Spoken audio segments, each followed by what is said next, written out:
లేకపోతే అక్కడ ఉన్నటువంటి అన్ని ప్రతిపక్ష పార్టీలు కలిసి కాంట్రిబ్యూటరీ పెన్షన్ విధానాన్ని తీసుకొచ్చాయి. అంటే మన పెన్షన్ని మనమే ఇచ్చుకోవాలా, మన డబ్బులే తీసుకుని మనకు పెన్షన్కే ఇచ్చేటటువంటి కార్యక్రమాన్ని మొదలుపెట్టిండ్రు. ఇవాళ మళ్ళీ రెండవది, ఏదైతే పాత పెన్షన్ తీసుకుంటున్నారో వాళ్ళందరికీ దెబ్బ తగిలేటట్లుగా, వాళ్ళందరినీ నష్టపరిచే విధంగా వ్యాలిడేషన్ ఆఫ్ పెన్షన్ యాక్ట్ గత సంవత్సరం ఇదే రోజు నాడు 25 మార్చి 2005 నాడు పార్లమెంట్లో బిల్లు పెట్టారు. 25 నాడు బిల్లు పెట్టారు.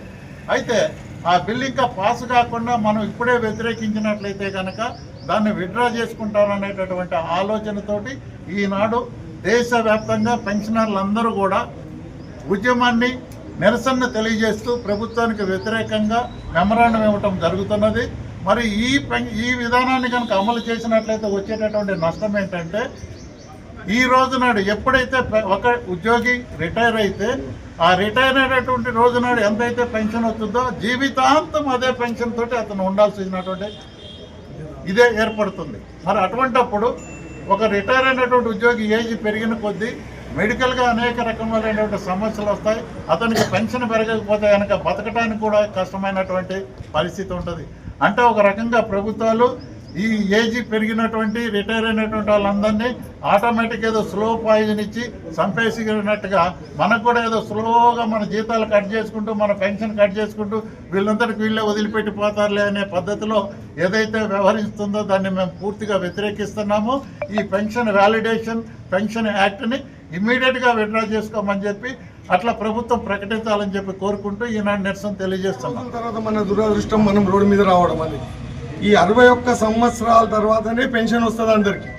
కానీ మనం అందరు ముసలోళ్ళము రోడ్డు మీద రావడము, మన పెన్షన్ హక్కులు కాపాడడానికి రావడం అనేది చాలా శోచనీయం అన్నట్టు. ఎందుకంటే ఈ పెన్షన్లో విభజించిండు. ఇంతకుముందు సార్ చెప్పినట్టు 26 కన్నా ముందు అయినా రిటైర్ వాళ్ళకి ఒక పెన్షను, 26 తర్వాత ఒక పెన్షను అనేది అప్పుడు యాక్ట్ తయారు చేసిండు లాస్ట్ ఇయర్. అది అమలు అవుతుందా లేదా అనేది ఇంకా లేదు. కానీ ఒకవేళ అమలు అయితే మాత్రం అందరి మీద చాలా కష్టమవుతుంది పెన్షనర్లకు. అయితే మనం ఈ వయసులో 2 ముద్దలు అన్నం తిని 2 గోళీలు వేసుకొని పండుకునే వయసు ఇది హాయిగా, ఇంకా ఏం లేదు. కానీ ఒక చురుకు తలిగించిండు లాస్ట్ ఇయర్. అయ్యా నీకు ఇట్లా అవుతుంది అనగానే అప్పుడే చాలామంది భయపడి అయ్యో మా పెన్షన్లు ఏమైతే ఎట్లా చేద్దామనే వీళ్ళు ఉంటారు. అయితే మన భారతీయ సంస్కృతి ఏంది, ముసలోళ్ళ దగ్గర ఆశీర్వాదం తీసుకోవాలా ఉండాలని. ఈ ముసలోళ్ళకే సతాయిస్తే ఇక ఇంకేముంటుంది అన్నట్టు.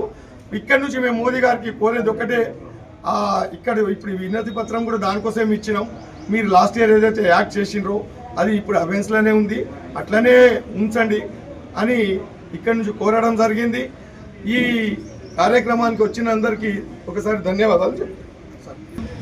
ఎవరైతే తీసుకుంటున్నారో ప్రభుత్వ ఉద్యోగస్తులు, ప్రభుత్వం ఏదో ఒక రకంగా అటు కేంద్ర ప్రభుత్వం